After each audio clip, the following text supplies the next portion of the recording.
Have you guys ever had people threaten you? I've had people threaten me. I've had people actually take a swing at me and like, you know. Have I had people threaten me? Yeah, have you ever just had somebody verbally threaten you? I've had that happen. And every single time they were like, oh, I'm going to do X, Y, and Z. And I was like, all right, take a shot. Because Silas, I told you, the Chael Sonnen method. I was like, you can throw the first punch, but I'll come back and I'll come back harder. That's just the way I play the game. Yeah, I'm trying to think. I've been in threatening situations. I was not the one threatened because I don't really cause problems. Yeah, I usually don't. The oil field's a hostile place, so they'll like to fight. They'll pull guns on you and stuff. That happened to, people. They've gotten fights all the time out there. More so, but it's now a little bit more HR and this and that, but it's still kind of like the Wild West out there. I had a couple guys get in my face early on when I was just starting out there, because at the end I was kind of like their boss, all the guys that worked out there, and I was bigger than all of them and stronger, and they didn't want to. They were like, "No, we're not doing that." So I didn't have to deal with a lot of the like new guys that came in. But when I first started, there were two guys that we were right on the floor of the ring, and they were like, "Oh, I'm going to do this, and I'm going to do that," and I was like, "All right, go ahead, let's go." Yeah, and I did not move an inch. I was like, "You take the first shot or whatever you want to do, and then I'm going to do what I'm going to do after that." And they did nothing, just walked away.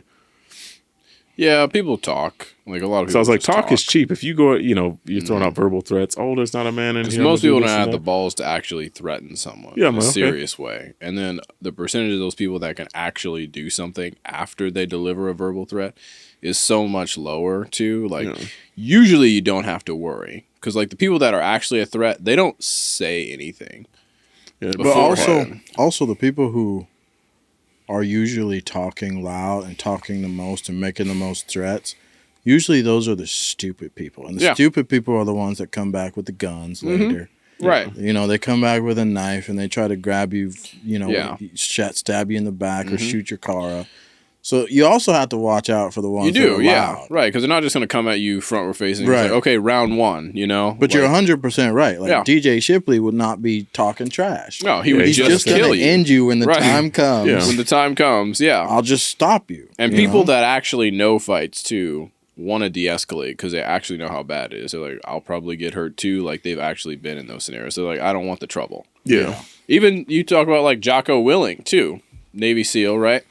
He said the best thing you can do is run away.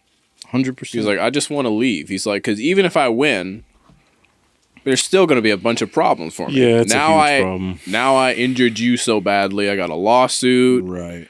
I got all these legal problems now. I don't want that. Yeah. So, the smartest thing for you to do when someone threatens you is de-escalate and leave. That's what professional killers have said. De-escalate and leave because it's not worth it. You don't necessarily want to get too involved with your ego. But in scenarios like that, you definitely have to stand your ground. Yeah. You can't just be like, oh, roll over. And, it's like, no, you need to understand, like, we're not here to play games. Yeah, and I try to do that too. Just de-escalate things. Yeah. But sometimes you can't. And sometimes there's hot-headed people out there. And those people that I referenced earlier were always hot-headed. They would just go around starting fights and screaming at people. And I was like, well, you're not going to do that with me. Like, you're not going to get away with it. Have you ever started a fight? Did you ever initiated something? Never in my life have I ever started a fight. Like, you ever provoke somebody? No. I don't think so. I'm trying to think. I mean, there's always a reason that or maybe no reason, because I did have that one guy that just punched me in the face for no reason, legit. I was just sitting there. We hadn't even exchanged any words. He's like, I'm punching you in the face. That was a whole nother, Yeah. Yeah. No, I don't think so. I don't antagonize people, I'm like, if I'm antagonizing you you've done something stupid probably, I think, But I never do that. I don't sit there and poke at people and just to poke at them. If people are obviously upset, even people like that are way like smaller than me, weaker than me, like that I feel like I could easily beat this person. I'll see that they're irritated, and I'm like, I'll just stop and walk away from somebody. I've done that a lot of times with people, just because I'm like, this is a fight that I know I'm gonna win, but there's no reason to do that type of stuff. And the aftermath of any fight, I'm thinking, that one guy that did punch me in the face, when I hit him like one or two times. He fell on the ground. I thought about, I'm going to jump on top of him and hit him a few more times. But then I was like, we're on a concrete floor. If I hit him, his head's going to bounce off the concrete. Then the cops are going to come in here and they're going to be like, oh, you killed him. Or, he's got brain damage or something. And then they're going to put me in jail for like forever. That's what I was thinking. That's why I didn't hit him. There were no follow-up shots. That's what they call it in the UFC. When somebody goes down and you like, instead of walking off, you hit him a few more times. Sometimes they're super necessary. We talked about that. Yeah, you got to hit. So we have to hit him a few, just a couple times. He deserves it, I think. Yeah, what was it? A 3-piece combo or something? Yeah. 5-piece combo. I can't remember what he called it. Yeah, he hit him it. with the 3-piece. George Master and the soda. We're talking about. Yeah. He had a lot of good a lot of good lines in the UFC and that kind of stuff. That's what I was talking about. But yeah, fighting is not worth it out in public. I think in some situations it's definitely necessary, even if it doesn't happen. Some people do need to be punched and beat up. I think it always happens, and you have to have restraint. I agree with the majority of guys' points who fight. Tim Kennedy, Jocko Willink, the main guys, George St. Pierre, Jon Jones, all these people. I think there should be, in America, a lot more gyms where guys can just go and openly just go get your ass whooped every now and again. Yeah, there should be fight clubs all over, It's like Andrew Tate said, the more you get punched in the face, the less scared you get of that punch. The less it hurts almost, the more it happens to you. And the majority of fights happen because people, it's such an and you can see it in the way people swing at each other when you watch street fights. Yeah. You can see how scared they are. The wild sloppy you talk punch. Right. Yeah, you talk all your trash up to the point, and then you don't actually even know how to throw a proper punch, and you watch them. Their bodies just turn into this frenzy of instincts almost, where they just go crazy and swinging, and it almost looks like a woman. And you're like, oh, this is crazy to watch. You can't. Your eyes are closed. You're not looking at your opponent. You're throwing a punch from way over here. He should be able to see it, but he's scared too. So you hit him with it somehow. Like, to step back and duck away from a punch is a very simple thing to do, right? Yeah. But I think more men should just be able, there should be gyms. And there are, right? Sometimes it's just a little, the issue with gyms is, you also, people say there's not, but you do find egos in gyms. Oh, yeah. Of course, there's ego gyms. everywhere. Yeah. Yeah, whether it's weightlifting gyms or it's fight gyms, you'll find egos there too. I know this because I used to fight, I used to fight with dudes, and we would go train. And I would get knocked out in training because the guy that I was fighting against couldn't check his own self. He didn't have enough restraint, enough maturity, whatever it may be. And he was like, I'm just going to test my training partner, the guy that I started doing all this with. And I love him. He was one of my best friends, but he was just kind of a little unhinged, right? And that's the kind of stuff that scares people. They don't want to go to the gym because you don't want to get knocked out, right? But the more you do something, the more you become acclimated to it, the less scary these things become. And I think more men need to go and fight. I think it's super important for guys you should be physically fit to be in an environment where you can learn that. Because then you can get punched in the face in a safe environment, even get knocked out, and not be like, oh man, this guy's gonna kill me on the concrete while I'm knocked out, or he's just gonna steal my wallet. And you're going to have brain damage and all this. Like, to be able to do that in a safe environment, it's crazy. Like, get knocked out in a safe environment. You don't get curb stomped out there. Where it's a, controlled environment, let's say. Yeah. I think that's super useful because it calms those nerves. I think there will always be nerves. Like, you listen to UFC fight, and let's say I was nervous every time. Professional fighters, I was nervous every time I walked. You're gonna be. So you're gonna be nervous. Like, it was funny. Mike Tyson, when he was boxing, he said, like, he would start out nervous before fights, and as he was walking down the alley up to the ring, he was gaining more and more confidence with every step. And by the time he got to the ring, he said, I was a god. That's what he said. Supreme confidence. Supreme confidence, But everyone's nervous at some point, Right. That's normal. So, God, can you imagine being those guys in their heyday, man? I would feel like DC for sure. He had a photo that he put on his Instagram of him just in a locker room, like a black and white still of him, like with his head down in the locker room. And he's like, I felt nauseous. I felt sick for every fight, all my championship fights, all my, like, it never changed. Yeah. I feel like I would feel like that. Maybe not once you get in the ring, or the octagon in their case, but. I know. I think you see edits, cool edits of all their, like, fight highlights. And that looks cool. But the way the actual confrontation feels is nothing like how cool that edit looks afterwards. Right. Where they're like, this guy was a champion, and everything. It's like, One of my teeth was loose during this scene. Yeah. You guys don't see it. It's black and white. It's an edit. There's music to it. But my tooth was loose. And I was tired as F. I couldn't hold my arms up anymore. This did not feel cool. Like, if you look at one of Jon Jones's most, like, iconic moments, I forget who he was fighting, but he had nightmares before the fight that the guy knocked him out in the first round. Jackson, Rampage Jackson, right? And so he has this iconic moment where he's trying to break that cycle in his mind, and he crawls towards him, and it becomes this iconic, like, intimidating move. It was because he was scared. Like, think about that. In his dreams, the fight started standing up, and he always got knocked out, so he crawled across. And that threw Rampage off. He said the first round, because all people just walked towards you, and Jon Jones was like crawling across the cage. He's like, you freaking demon in this ring right now? Yeah. He went demon mode on him. And he said that threw him off. So yeah. It would throw me off. That's pretty genius if you think about it. It is. a lot of people have copied that since. So there's always the guys that start the fight in that stance where they're like on their hands and knees or Rashad whatever. Evans would do that, I think, right? He would kind of crawl through. Yeah. Yeah, but it's like, that's what makes you a fighter, is the fight. Right. Right. It's not the ease of like, oh, I'm ready. Like, that's not this, like, there's an internal fight, you know? Yeah. Of like, I don't feel prepared. I'm worried about what's going to happen. Am I going to get knocked? It takes a lot of courage, you know? Like, I definitely think I haven't been punched enough. I feel like I want to get into some of that training stuff. I feel like it's important. Yeah, the Cousin Luke approach. Yeah. He is a punching bag. It looks like it sucks, but when you see him, you're like, I know he's going through it. You know, it's good for him. You know it's good for him. It's development. It might not feel good, right? For him, from his perspective. He's like, I'm just a punching bag for Andrew Tate. But like, yeah, imagine you get to that point where you're out at a bar and somebody like hits you and it doesn't faze you. And then now Luke, could probably destroy a lot of people. Your training partner is Andrew Tate. Cousin Luke, Andrew and Tristan Tate's cousin. You never seen him on either? You don't know Cousin Luke. He looks just like their dad. He does, especially with the mustache. Yeah. He looks exactly like their dad. You got to go watch some old Hosh Twins videos. The Hateful Tates.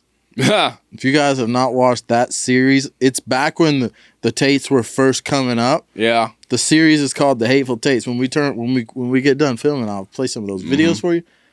Awesome, man. Because nobody, it's like that. You'll see videos with like 8,000 views. Yeah. It's Tate back in the day. Right. This guy walking around following him with a camera, vlogging his life when he was coming up. And there's like episodes and episodes and episodes of those. I spent so many days watching those back when they were, I mean, they were still cool back then, but they weren't. Yeah. He wasn't Andrew Tate. Is now. Luke the guy that he doesn't buy stuff? He doesn't. Yeah, he's that guy. He's like, I've got one T-shirt money hasn't and a pair of changed pants. him. He's one of those. They always guys. say he's the richest guy here because he doesn't spend any of his money. Like they always joke that in the videos. Yeah. I watched a video yesterday they posted. Andrew Tate took him to a super hypercar dealership in Dubai and said, Luke, just point.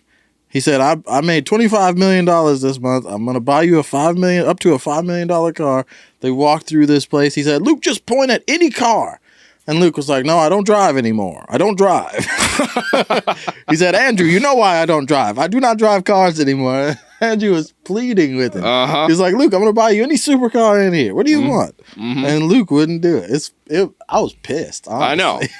I was like, Luke, you could have sold it. Right.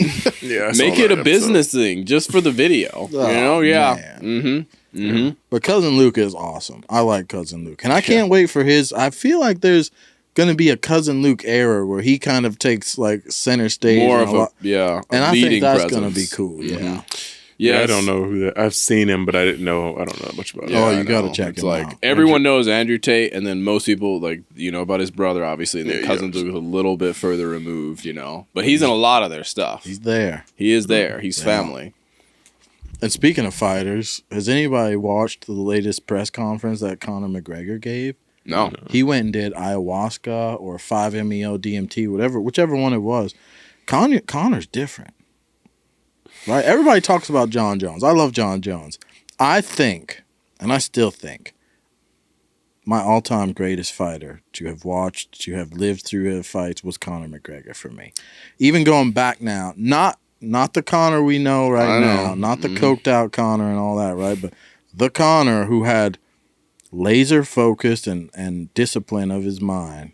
And we watched him with those fights, man. He was spectacular. Mm-hmm.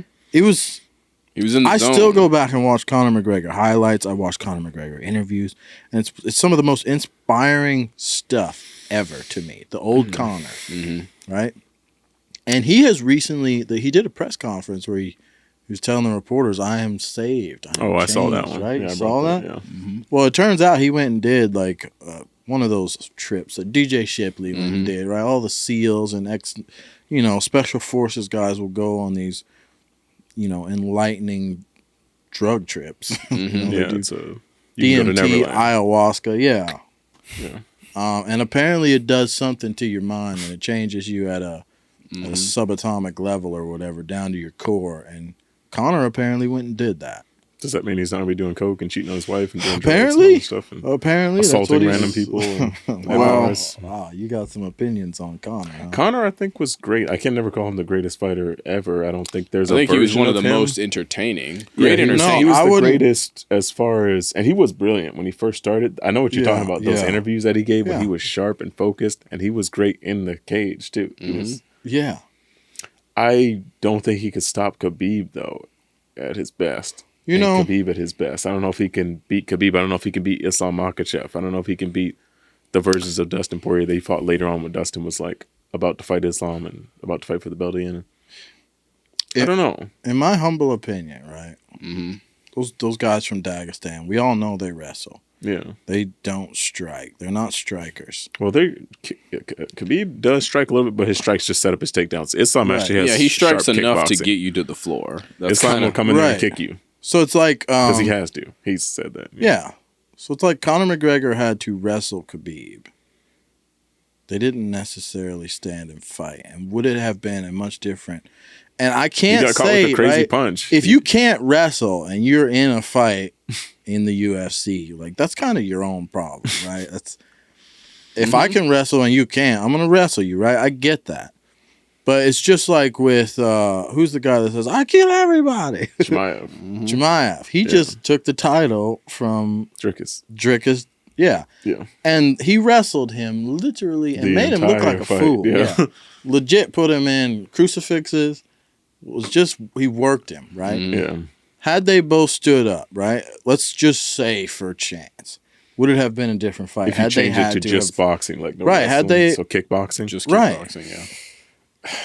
And that's where Dricus has an advantage, but it's no longer mixed martial arts. Then it's a kickboxing fight. Then you just bring Stylebender in, and Izzy will beat everybody because he's got. I get that. The thing about it too, it's really smart. I was a big fan of Izzy because when you think about it, it's a job to be a UFC fighter, and you're like, I want to win. Yeah. That's my job. And so you think about it, and you think about, okay, there's guys that might be more physically gifted and talented than me in lots of different areas. Well, you can. And some people are like, oh, I don't think Khabib. I think Khabib could stand up and strike with Conor. I think Conor would have knocked Khabib the hell out if they'd have fought. I'm not saying like he has bad striking. If they would have fought like that, I guarantee, I'm convinced Conor would have knocked him the F out. He had to wrestle. No, I don't, because you remember the Islam Makhachev and Dustin Poirier fight, and Dustin's a great striker, obviously, because he beat Conor a bunch of times too. But when he fought Islam didn't do as much wrestling; they just stood and kickboxed, and traded strikes. And Islam still knocked him down. A good wrestler, though? No, I mean he's got a black belt in Brazilian Jiu-Jitsu, but he's not. Well, which we have to check. We have to check who gave him the black belt. Yeah, I don't really believe, but I don't know it. The striking, Islam's got better striking than Khabib. Well, you feel out your opponent, right? Maybe he felt him out. He even realized that he could strike with him. I don't know. He was like, this fight would have been easier if I just dragged him to the ground like I do a lot of other people and just choke you out.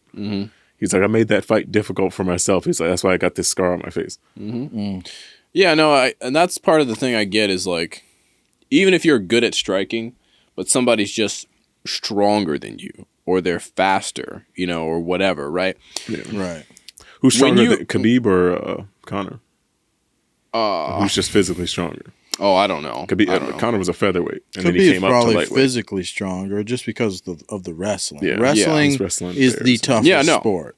I agree with that. And part of it is like the thing about like the wrestling and the grappling is that there's more there's so much more leverage you get over your opponents with like orders of magnitude in skill change when you get a little bit better. If you get a little bit better at striking, you can still get knocked out. But if you get a little bit better at wrestling, you can just manipulate somebody on the ground. True. And so I think they're just like, this is the highest return on my investment for the easiest amount of wins. It just really is for a lot of it. And so they're just like, I'm going to double down on the wrestling. Like, I can stand up. Yeah. But eventually, I only have to get you down a couple times before I get something on you and that you can't get out of. Or before the lactic acid builds up and you're tired. So when you do eventually stand back up, you can't throw the same punches or kicks. Like, because it's not even, it's not even just to like, I tapped you out, like I tired you out. I wasted your energy. You're just trying to stay alive. That's what happened in the last two title fights at middleweight and welterweight and lightweight, really. That's why my mind was blown with the Hamzat fight. Yeah, he just blew him out of the water. I was like, you knew you were fighting Hamzat, right? I think people don't realize the guys from that region. Why the hell couldn't you wrestle worth a damn? He's fought other wrestlers. Or is Hamzat just that good? It's those guys from that region. Something about those guys from Dagestan. But you would think, Seth, how many crucifixes did he put that man in throughout that fight? I actually didn't even watch that specific fight. The champion, I just watched replays. The title holder, would have had some wrestling that could get you out of those situations. He does. He knows how to grapple. Seth Hamzat ragdolled him for all That's five. the thing. That's the problem. He's like, if I get more skilled at this. Which is crazy. Yeah. You fighters, and I love how we're talking about this. I know. I know. But we can have an opinion. You used to actually train and fight. Like I did, but it's not a drop in the bucket. It's like the regional scene or the amateur scene. That a lot of people come to the UFC from the regional scene. Yeah, they'll get picked. They'll have a few knockouts or they'll have good whatever, and then the UFC send you a contract. But we've all been in fights. That we. Yeah, I haven't lost. I wonder what that feels like. I was like, I wonder what it feels like to get beat up. Yeah, I've never actually lost. I can tell you what it feels like. It sucks. Yeah, it sucks. And you fought a guy that was like it was like a 170 pounder, 180 pounder going up to heavyweight. You fought a guy that was bigger than you, didn't you? Yeah, he was a lot bigger than me. It was an amateur fight though, so they didn't care about weight necessarily. And his opponent had pulled out of the fight or not showed up, and I was standing there, and they just saw me, and they're like, "Hey, you want to fight somebody tonight?" And I was like, "Did you have to sign anything before you?" Like, did they have you sign? I don't recall if I signed anything or not. I honestly don't. I think I did. I think I had to sign something. Yeah, I feel like they would have some type of waiver just because people will sue you after the fact. Yeah. I don't know. Yeah, that was one of the craziest nights of my life, man. Yeah. Talk about being in a blur. They talk about tunnel vision, when you're in situations like that. I legit had this weird tunnel vision ringing in my ears. Like, people were yelling at me. It was just the most insane experience ever. And the issue is I never got past that, right? So I never got to go back and continue to do it, which is what I wanted to do. And my job kind of held me back from that. My boss, I got back from that fight. In case anybody doesn't know, I don't know if they want to hear the story of it or not. So my buddy, he trained all the time, and I would train with him. And he was into mixed martial arts, UFC stuff, and he was really good. He was 1 year younger than me. And he was just a little taller than me, and he was on like steroids, and he was big, he was on some gear, right? So I was just natural. I was super skinny. I was lean, but I was fast, and I was smart enough, right? So I would train with him, and he would just work me over, and he was just good. Doug was great. But we trained so much, and eventually he started getting amateur fights out of town. So we went to South Dakota 1 year, and to fight, I was just going to be his corner man. I was going to hold his towel or whatever we were going to do. Because Doug, we had no questions. He was going to piece up his opponent. He was like, let's just go watch Doug knock this guy out, right? We got there, we're doing Doug's, they're filling out paperwork and whatever else, and there's this other dude, and they're like, hey, see that guy over there? They walked up to me and Doug, because I was with Doug, and apparently I looked like I was down to fight, right? It's just because I was hanging out with Doug. I was not really in the mood to fight anybody. They're like, hey, his opponent didn't show up. You look about the right size. They were like, you want to fight this dude? I was like, oh, whatever. And part of that's like, it was pride back then. It's like, I'm with my boys. I can't say no. But also, like, I legit was like, sure. Well, like, what? Yeah, sure. So anyway, night comes, got to the fight. The ring is outside. It's outdoors. We're in South Dakota. It's been raining, right? Ring is completely wet. They played my song, I Stand Alone by Godsmack. Right? They played that, and the guy's like, go. So I'm walking out down this tunnel. People are screaming. This was insane, man. There's lights. I walk up, get in the ring with this dude, this Mexican guy. And he was big, way bigger than I ever expected to see standing over there looking at me. And I was like, bro, what the absolute F did I do? Right? And at that point, it's almost like my brain, your brain just goes into this weird tunnel vision mode when you're in a completely unknown scenario like that, like a foreign environment, you know? Yeah. Cage closed, locked me in there with this dude. He's standing over there looking like he's ready to whoop my ass, right? He was dancing around, like doing his, from what I recall, this is what my brain recalls, right? Mm-hmm. Yeah. So they say go, whatever. We start fighting. I'm slipping because the floor is wet. I remember just losing my footing once. I lost my footing once. And after that, it was the only thing I could think about. I was like, if I take a step anywhere, I'm going to slip. And I was so focused on that, you know, while we're going at it, I'm just thinking about my feet. And he caught me and knocked me out. And, like, it was in the first round, you know. I got knocked out in that first round. It just sucked, man.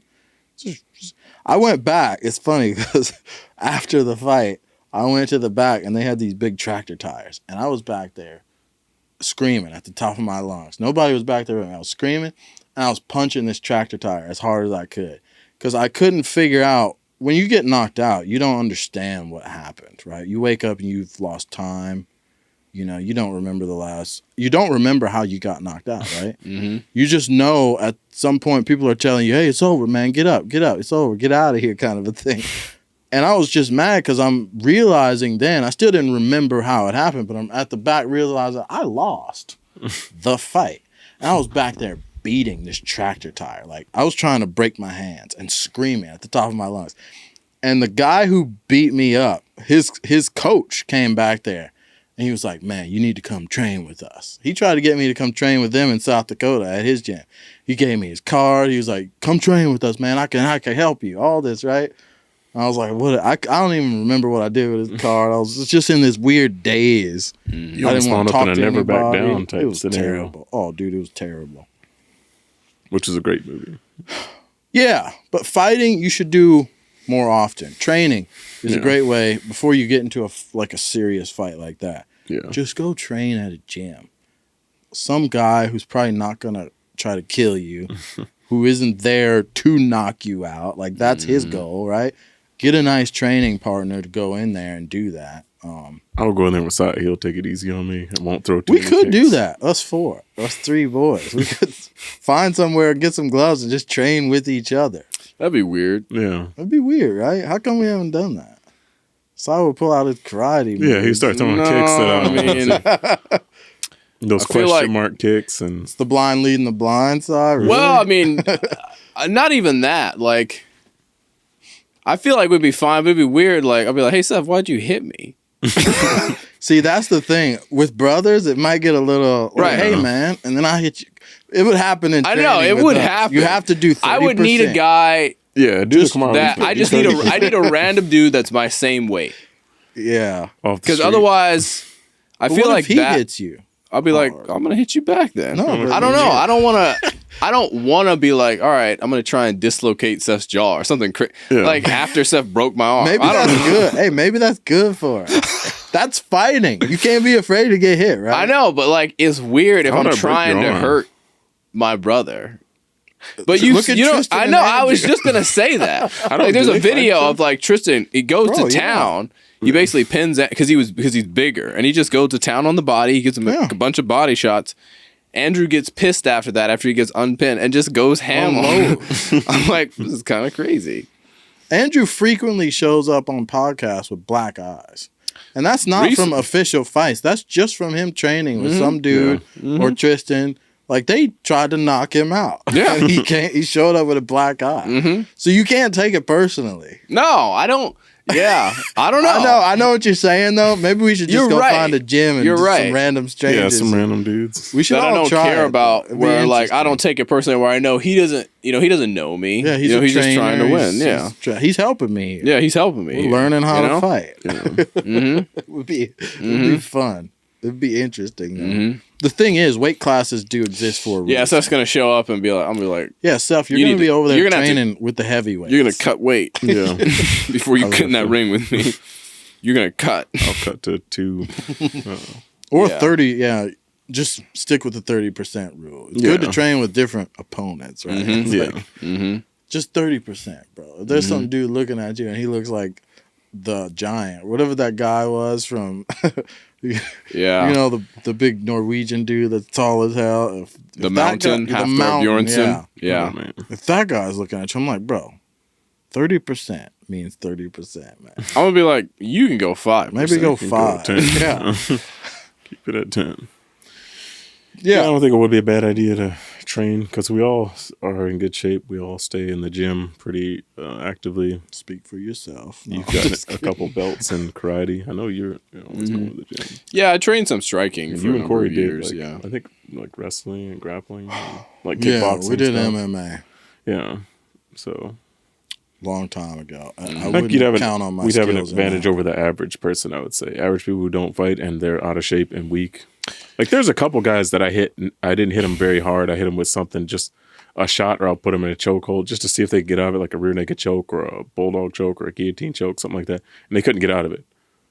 And I wasn't squeezing very hard. I was like, well, I mean, are those can't get out of untrained this. people? Yeah, just random dudes. Yeah, of course. Like training versus no training is not a factor. It's like no factor. Well, I haven't really trained mixed martial arts besides punching a heavy bag. I haven't really done that much stuff. You know.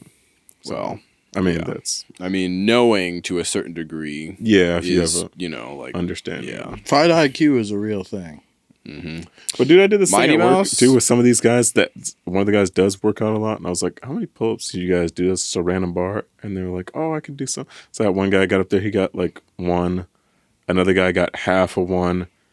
Another guy after that got maybe 5. They were doing numbers like that. I was like, if you add all you guys' numbers together, I can do that, and it's still not. I'm not even close to where I'd be maxed out. Eat that mic. Yeah, people don't do. I can't do this. This is a no Diddy. It's an after dark show, but it's not. I didn't say no Diddy. Yeah. Amen. Oh, that's clean. What? Yeah, it's kind of crazy. Yeah, it would be fun to train. Good luck finding time. Yeah, I don't think there's even a gym here. You and Corey said the gym is like there's it got a spot. moved. There is a spot. For MMA or just? I think it's in Mandan. There's a spot, or Lincoln, one of the two. I can't remember. I looked it up though. There's a mixed martial arts training spot here. I think it's in a one of those warehouses. And they just go in there. It looks like they train, but they got women there. They got men. They got So it doesn't look like it would be the place where they're gonna beat you up. They look fairly civil. Yeah. But it would be a good place to go learn. If you had some free time. I would say if you're going to do that, just kind of check your ego at the door. Because especially with men, you get your, and you could definitely get beat up, by people who know what they're doing. You should go in there expecting to get beat up. Don't expect to beat up the guy that's going to fight you. Yeah. I would want to get a good feel for it. Yeah, let someone train you. Yeah. That'd be cool to do.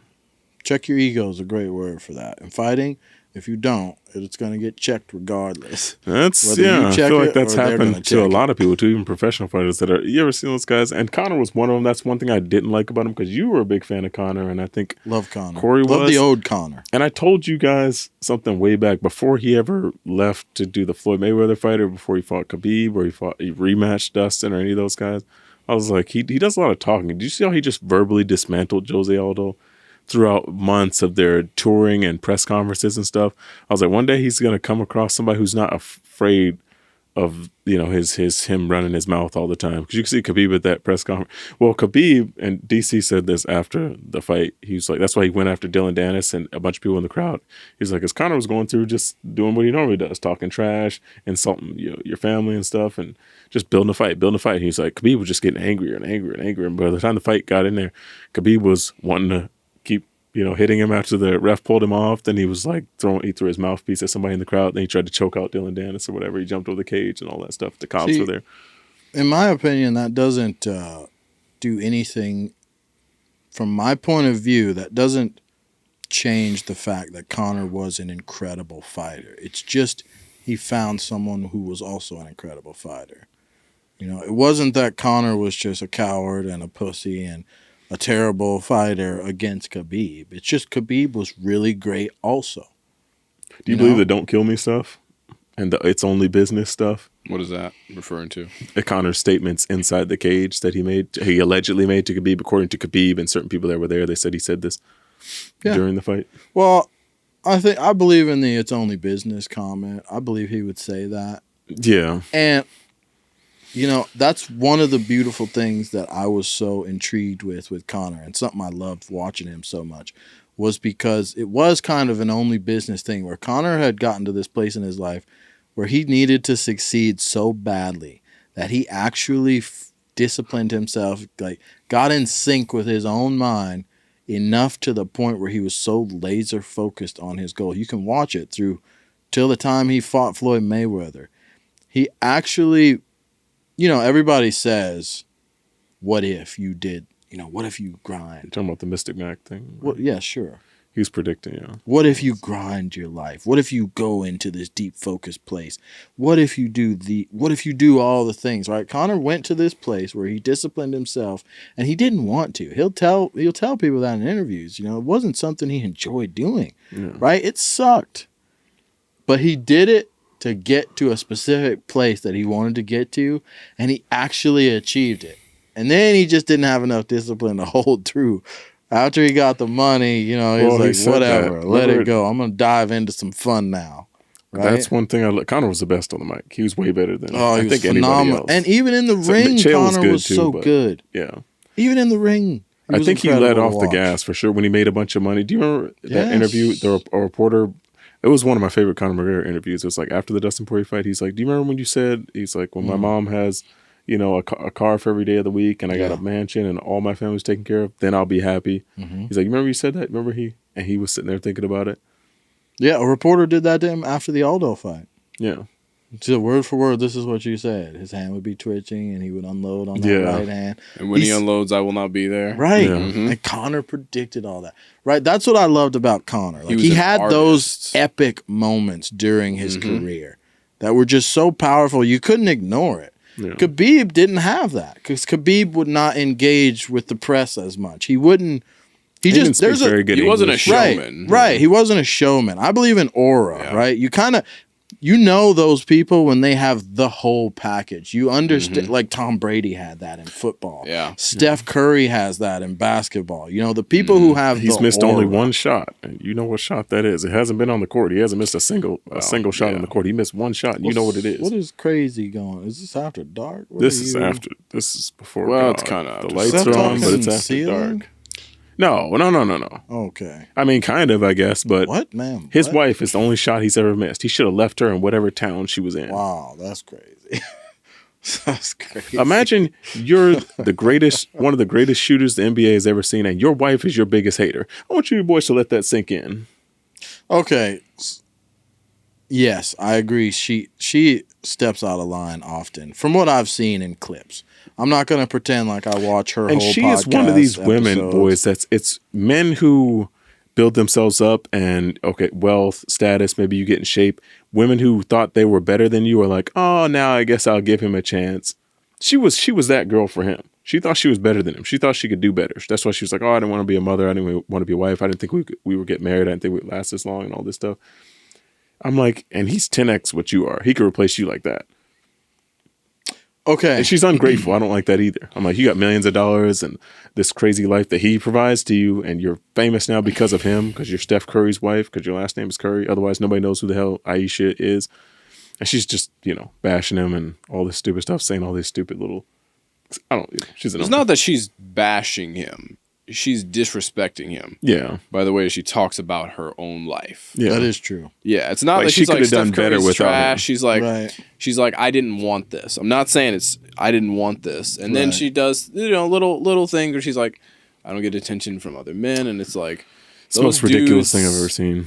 Yes. Remember that dude that walked in, the waiter that was like muscular, whatever? She was like, "Oh, I want," like she was trying to take off her wedding ring. I'm like, that dude would want Steph Curry's autograph. Well, yeah. If he was actually, if he could meet Steph Curry or whatever. Mm-hmm. Yeah. Even people and he's famous enough. I don't watch the NBA. Some people are famous enough in their sport to transcend the sport where people that don't know the sport follow the sport, they still know you. I don't watch soccer, but I know who Cristiano Ronaldo, Messi, Lionel Messi and stuff like that. Never watched a soccer game. Yeah, I don't watch the NBA, but I know who Steph Curry is. That's why they pay him $500 million. Yeah, I know who LeBron James is. I know some of those guys. I never watched a single basketball game. He's that level of famous. Right. And you can get there and still have your wife be your number one hater. We talked about the Tom Brady thing. I'm like, you can be the richest, famous, and she's like cheating on him with the right. What was that dude's name? I'm like, this guy is a nobody compared to Tom Brady. And it goes both ways too, because like we were just talking about Conor. Conor is, and it's different for men. What we don't understand is women's experience with their because you have to earn your market. But if you're a man and you don't get to be a piece of trash though, no matter what. No, I'm just saying you actually have to do something. I feel like that's used as an excuse to justify the trash behavior that follows. There's a reason why kings discipline. And like men of like wealth and stature had a bunch of women, and it was never the opposite. What do you mean it was never the opposite? Because if you were king of Israel, we go back to Saul. He had like every woman in the kingdom was married to him. He had like 700 wives. Well, he didn't have every woman married to him. He had a bunch of wives and concubines. Yeah, and it was accepted under God. Well, no, I mean, accepted is a strong word. Like, what do you mean? David did the same thing. David's anointed by God. He's like, He didn't have nearly all these wives, and I still want Susan because she's No, yeah, but I feel like that's irrelevant. We've gone off the rails, but this is the after. You're talking about what has been tolerated. I'm talking about what the actual standard is. What's the standard? What do you mean? The standard is you still have to treat your wife with some damn respect after you become successful. It doesn't matter that you have to work hard. And Steph does. He treats her wonderfully. I'm not talking about Steph. I brought up Conor. Right. Because Conor, you're just talking about... I do want to highlight the fact that it goes both ways. He can't be like, I'm Steph Curry. Who's the leader? And when you talk about a biblical marriage, who does the Bible say you submit and obey your husband? It says, Is he the head of the... Yeah. Yeah, that's what it says. Yep. It says, husbands, love your wives, and wives, respect your husbands. That's what it says. Yeah. So like, happy wife, right, but it's not loving your wife to be out doing what Conor was doing. Yeah, I'm not going to be doing that. I'm just saying, right, it is different for men to achieve a high When you say SMV. It's different, what do you mean? I mean, Conor McGregor is, a multimillionaire now, super famous, right? Athlete, all this stuff. He had to earn all that stuff. What does that have to do with in order for him to be attractive to women? If you're a woman, you don't have to do anything or achieve anything to be. If we're talking about the woman in the recent incident, let's be realistic. He did not need to be rich to get her. Yeah, that was kind of crazy. He went for a 4. I'm going to just point that out. I'm going to point that out. He was, and I'm also going to say, I'm married to an 8. You should be a better man. Having gone through all of that, you should have realized more about yourself. You should have found a better version of you. And instead, you get lost and washed away in your own success. I don't think that's an excuse. When you say it's different. Yeah, it just is. What do you mean? You mean it's more acceptable? Yeah, because it's such a difficult thing for a man to achieve a high SMV versus a woman. For a woman, you just exist, and that's pretty much it. And okay, so you're saying it was right? Because things are either right or wrong. No, I'm just saying it's way easier, and that's why men who have high body. I don't understand what you're saying. It seems like you're justifying. No, I'm just saying it's a different thing, and that's why it's respected. It's not as bad in society, and men aren't demonized for like it's high respected body in society because society is corrupt. Yeah, but it's just a different thing. Like, let's say. All right, how about this? No. How about this? I'm going to use an example. Okay, go ahead. Let's say dad was a billionaire. Okay. You know where I'm going with this. And we have our mom, who we love and respect, who's a kind, gentle, compassionate, understanding, very patient woman who's been there with dad through so many years of his life and so many hard periods for him as a husband and us as children. Of course. And dad was like, it's different for me to be out and just disrespecting mom and sleeping with other women. I would beat the... Hey, just relax now. This is After Dark Show, but you've gone off the rails with this. Now, dad would never do that. I'm not saying dad. I'm not saying right, but I'm saying I would beat. And this is a religious. Now, but do you see what I'm saying? Christian would you come up to mom and say, "Well, it's different"? You piece of shit. No. And here's the thing, though. Women don't pick. A lot of women will pick a guy at the finish line. You know what I mean by that? he's already successful. That's why the statement, you weren't with me when I was shooting in the gym. And especially like us now, let's say we wind up, because we're all aiming for a certain thing, and you already kind of make a lot of money, if I'm being honest. But like if you end up being a multimillionaire, you know, years down the road, and like all of us are on board with this thing. If I got with a woman and she was like telling me like, oh, what it is and how I'm going to be, she was coming in at that stage. I'm like, I'm already in shape. I'm already wealthy and I'm already all this stuff, but I had to build it up and I had to go through all this stuff to get here. Like, you didn't earn any of this stuff. You just hopped on. Here's the question. Why did you let her just hop on? You said women will pick the man when he gets to this point. Yeah. You're picking her. Is she picking you? Sure, they can come up and crawl up and beg and grovel. Do you have to take them? No. No, but she should be still in your control whether or not you do the right or wrong thing. But I mean, Andrew Tate's kind of an example of that too, because we talk about him a lot. What about him? He's got multiple women, right? And that's his thing. He's like, well, sure. So I think there's two different questions with that. Those women, because he says it all the time, they're all well aware of exactly what he is doing. Yeah. And he's like, I'm going to keep doing it. And he's not going to stop. The ceilings in Dubai and Romania and he's very public enough. and open about it, right? So they know that. So as far as I'm concerned, if I look at a relationship like that, I'm like, these two parties agreed to these terms. Like, for example, like it's just like a purchase agreement, like in a real estate transaction. You could write a trash offer, but if the seller accepts it, the seller accepts it, right? You agreed to these trash terms. $200,000 above the listing price. Yeah, where they're offering you, it's just a garbage purchase agreement. It seems like one person is like winning and the other person is making no concessions. Yeah. But if you agree to it, it's none of my business to say, you know, okay, this is an ineffective purchase agreement. It's signed. Yeah. Right? Now, if you want me to talk about like the ethics of, it's still wrong objectively by my standards. And so I don't see, like, you're justifying it in a weird way where because it's societally acceptable and because the men have to make themselves attractive to women, that now they get to abuse that. I like the statement by Jordan Peterson. Percentage. That's the where problem. he said, as a man, he said, you should be attractive to lots of women and then you should pick one. Yeah. Well said. I would actually agree with it. But I agree with that, yeah. Sometimes it doesn't. You shouldn't be wildly unattractive and you force this woman to suffer. You know? I don't know if they're suffering because especially the women in question, they got money and everything. No, I'm talking about, I'm not talking about those guys. Like, what I'm saying is that you should be a man that has something to offer and then you should pick one woman. Yeah. That's what you should do. And that woman should respect you and you should love that woman. Unless you're a man who wants to hoe, which Andrew wants to do. Yeah. You know, I don't care. Which, you personally have to follow your own moral compass. It's also been proven, you know, through research, through polls, through whatever.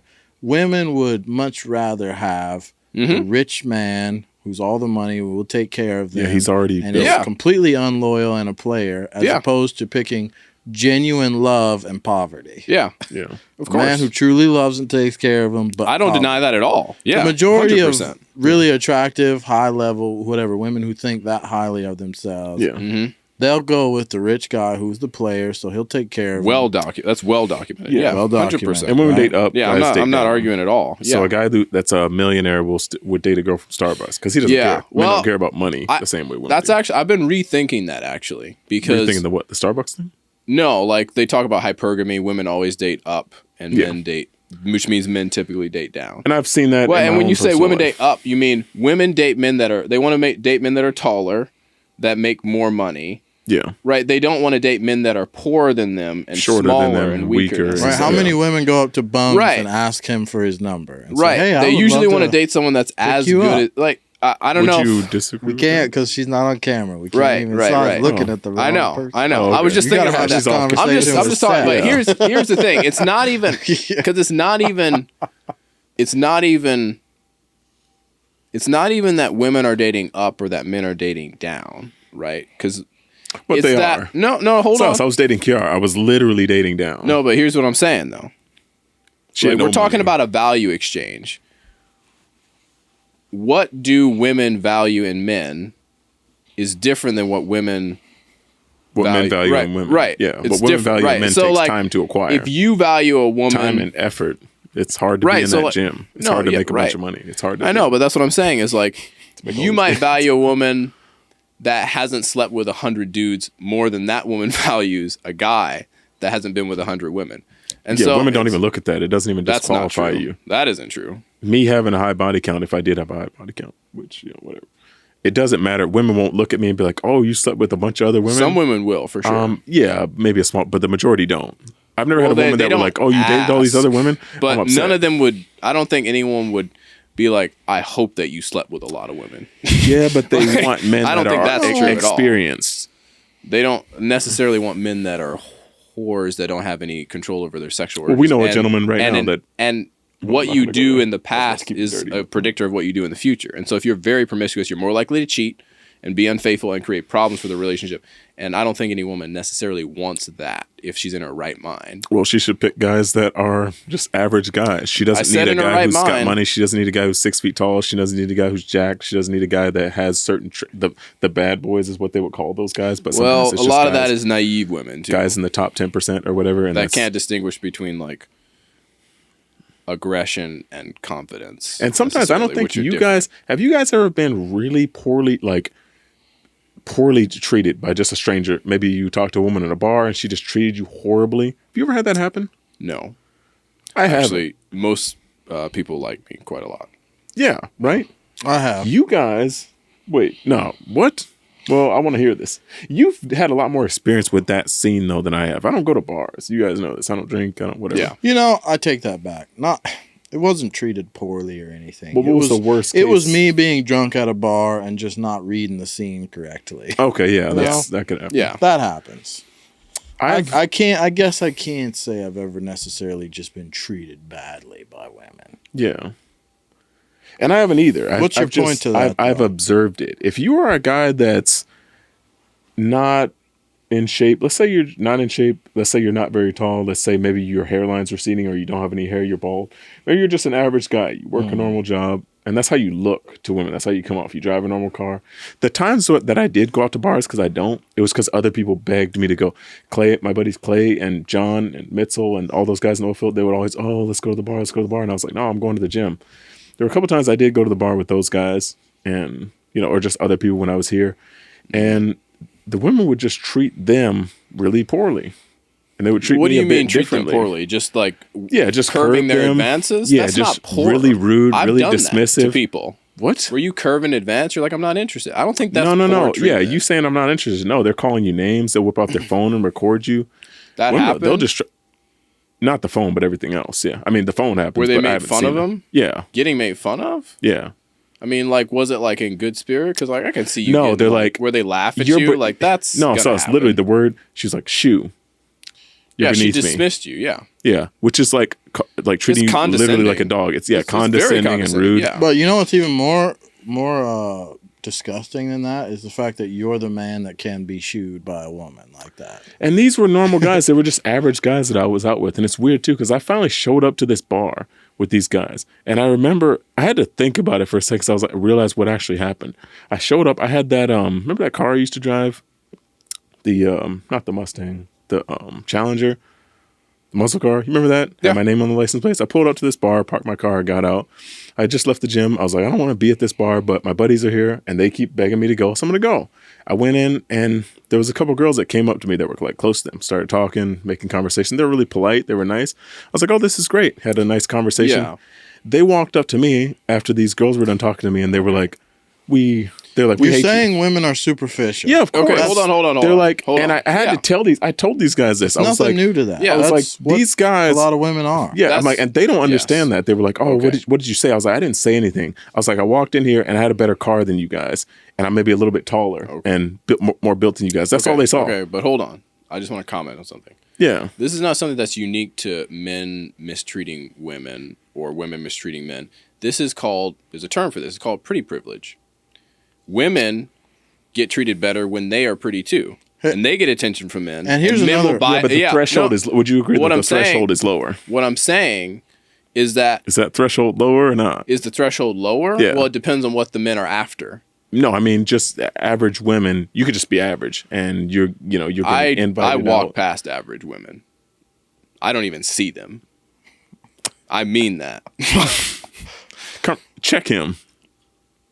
What do you mean you don't see? So you don't see a woman unless she's like extraordinarily supermodel. I'll tell you about this. Your last girlfriend, I would say, would fall into that, like an average. She was attractive, but an average like woman. Here's another was point. Was she like a supermodel? No. Here's another point I want to make. Am I lost on that? If you would have pulled up with that car to a bar in Dubai, and there were a bunch of other dudes out there with Lamborghinis, no woman would have came up to you.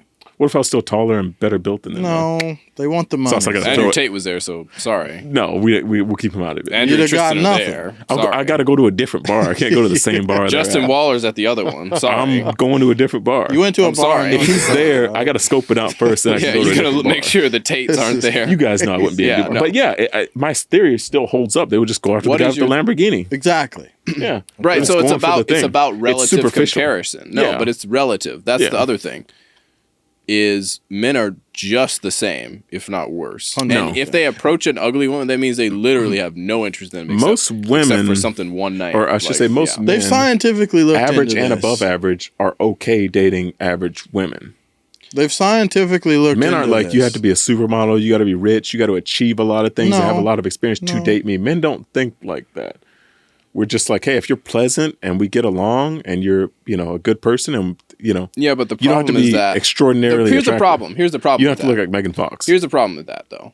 When men say they want women that are pleasant and that are agreeable and that are feminine and polite and all these things, women are that. I will say all women are that. And you're gonna hold on. For the most part, you have to be a man that elicits that from a woman. No. Hold on. I'm not saying there aren't ratchet, crazy women that are just rude to everybody. What I'm saying though is that just like you pointed out, those women were all nice and polite for you, and you're saying you want those kind of women. They were that way for you, and they were mean to your friends. So are they mean women or are they polite women? You elicited that from them. Okay, I got to flip it. Jerry, I got to flip it. So the point that I'm making is that those women become that type of women for the men that they like. Yeah, okay. So let's say it's not as simple. It's not even for the men that they like. Jared, it's for the men that they think they like. Yeah. Yes. Sure. They don't know a damn thing about that. Yeah, they don't know anything about you. Of course. Yeah. Now, let's say during the week, Jared, when I'm dealing with women I don't like, I'm going to be feminine. And then when I meet a woman I do like, I'm going to be more masculine. So I'm going to be conditionally masculine, like they're conditionally feminine. They can be rude and masculine and dismissive and argumentative to other guys. What do you mean by feminine? Okay, hold on. Hold on. So should I adopt? There's a different. No, hold on. Here's something I want to correct because you're using terms here, masculine and feminine. You're saying a woman not being polite to a man that she doesn't like or not entertaining him is not feminine. Or being, in that instance, very argumentative and disagreeable, which are masculine traits, correct? If mom goes somewhere and some guy gives her an instruction and he's not her husband and she's not polite to him or she's not submissive, that doesn't mean she's not a feminine woman. No, she doesn't have to submit. Still polite. No, Ma doesn't take crap. Ma doesn't take crap from people like that. No, you see the point that I'm making is that she doesn't have to be polite and submissive and dainty. Yeah, you don't have to be like this hyper. Sometimes you don't. But yeah, that's what I'm saying though. Like that changes. Like some of that is circumstantial though. Like for example, let me ask you: is it masculine to protect? If you see a random woman that needs some help, you're like, well, it's not my responsibility to look after her. I don't have to stop and fix her tire. And that's a whole other conversation because you can't go. Some of that's circumstantial. It's not your responsibility to look after that woman. It might not be that woman's responsibility to look after you in a feminine way. So I might not. Saying that she's not feminine might be wrong. A lot of them are. Am I wrong here? They'll exhibit masculine traits. And when it comes to today's day and age too, because we're like, oh, why don't men do for us? Why don't? Because they're filming the guys on the subway. They're not giving up their seats for women. They're not opening doors. They're not very chivalrous anymore. They won't protect you in public. We just saw a gentleman that stopped he saved her life, basically. She was about to walk into oncoming traffic. There was a car speeding towards her. He grabs her and pulls her out of the way. She sued him for sexual harassment. It's on camera, too.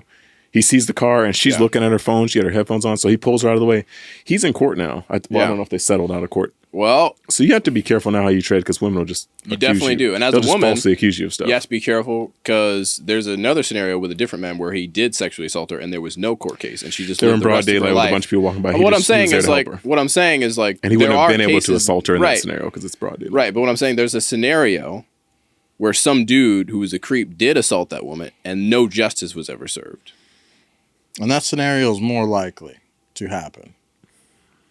So you got to balance that. I'm not saying you're even really wrong with all these things. I'm just trying to temper some of your stances because I feel like it swings a little bit too heavy and it just needs to be brought a little bit back to the middle because what I think the issue with this is the issue with a lot of our conversation is it's very polarized.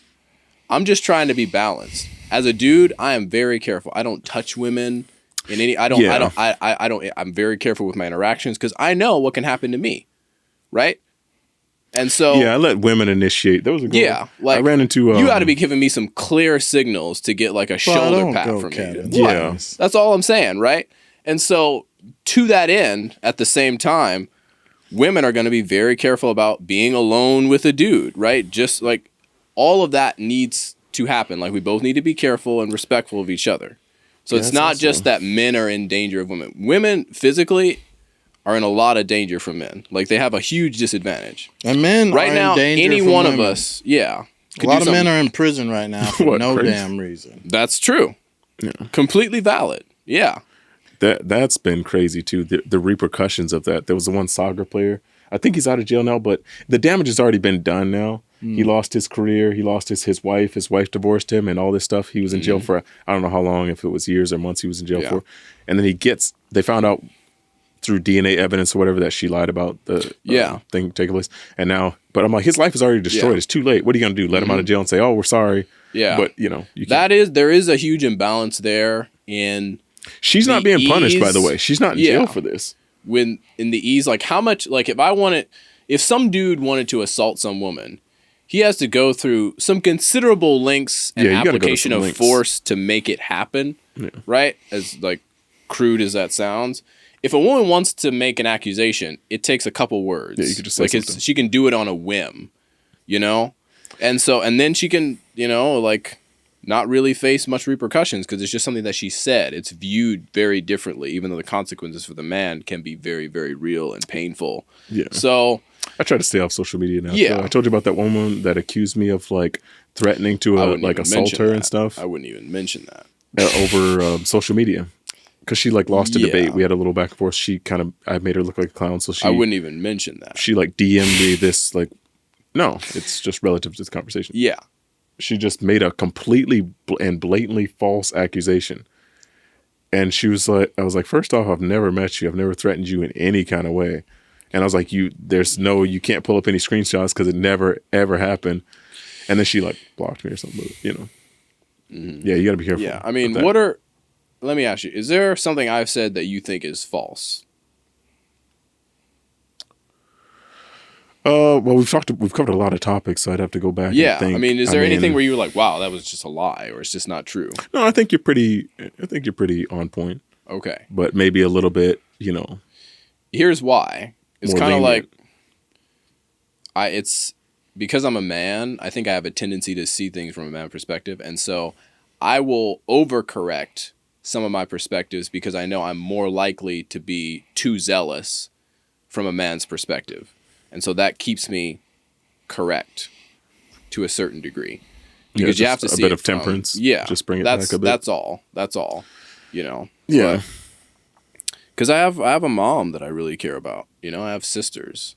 It means a lot to me that they especially know that I really do consider them and their well-being. Yeah, and we have to do that, just not to the degree that LeBron James. I got to go back to basketball because he made a ridiculous statement about the previous election. Did you hear about that? No. He was asked point blank, "Well, what's your reason for voting for Kamala Harris?" Because he couldn't give a reason. They're like, "What's your actual reason?" He's like, "Well, I have a wife and daughter," and she's a woman, so I'm voting for her. I mean, here's the thing: he had a reason. It sounds stupid. That's I don't know. That was his that's what he said verbatim. Okay. Yeah, you can have a stupid reason. Yeah. Yeah, that's not a good reason at all to vote for a woman. Yeah. Yeah. I feel like this Here's whole a question. time, yeah. Mm-hmm. Right, the way you phrase that, would you say that Andrew Tate's mom or his daughters, are disrespected by the way that he talks about women? I mean, because Andrew, the way you temper your arguments, or however, right? Andrew goes the complete opposite way, and he goes red line to the fence. So he said he's haunting her forever. Anything. And she couldn't drive the car. I'm trying to think though, from if you were to look at Andrew Tate's mom, would you feel like she is disrespected by his comments? No, she's loved and cherished by them, and they go out of their way to take care of her. And because the world that we live in is such a harsh environment, and because people can take out of context things so easily that you'll say, you almost have to really push the limits to make your point. Yeah. Like, Well, that's the strategy that he's voice that he's taken. Is I say it in an offensive way on purpose. Yeah, there's two ways you could do it. Yeah. It's the way you're doing it, which I like, but I also like the way he does it. Yeah, sometimes you just need to state the facts and not approach. over-explain yourself. Right? I like that, yeah. It's like say what you mean and mean what you say. That's also a very masculine trait that you should have. Like I'm just going to tell you exactly how I feel. I struggle with those. No, I completely agree with that. I struggle with how I want to phrase things sometimes. Do I want to just tell you? Yeah. I think a lot of times it depends on what the purpose of the communication is. Sure. Right now with the communication I was having, and I'm not even saying that I disagree with all the points that Seth was making in like at a basic level. I think the only reason I was doing that is because sometimes when Seth says things, I don't know if he's doing it to make a point or he actually has that extreme perspective. And so I'm poking to see, okay, do you actually disagree with me, or is it just what was the extreme perspective? Yeah, what did I have that was extreme? I don't know if I had anything I would label extreme. Well, no. I wouldn't say extreme. So maybe not in this conversation. Yeah, not in this conversation necessarily. Yeah, we've had other conversations that are off camera. Yeah. But again, I guess if we went back to, and this was kind of unrelated, where why are you only highlighting certain stats type of argument, Yeah, like where I'm like, let's balance it with these other stats. Yeah, the 1450 keep everything stat they came out with. In focus, Yeah, we got to look at the whole picture. Right, Look at Yeah. I also feel like this whole time there's been someone that I wish would comment, but I'm not gonna mention that. Yeah, she's not mic'd up. But we can, after the episode, we can talk about that too. Do we want to end this so we can? Yeah, let's end this and then talk to that person. Yeah, we'll put an end to this episode and we'll catch you guys on the next show. This is the After Dark Show. Subscribe, comment. Yeah. Tell us how you feel. Bye. What's cooler than that? Well, keep it simple, stupid.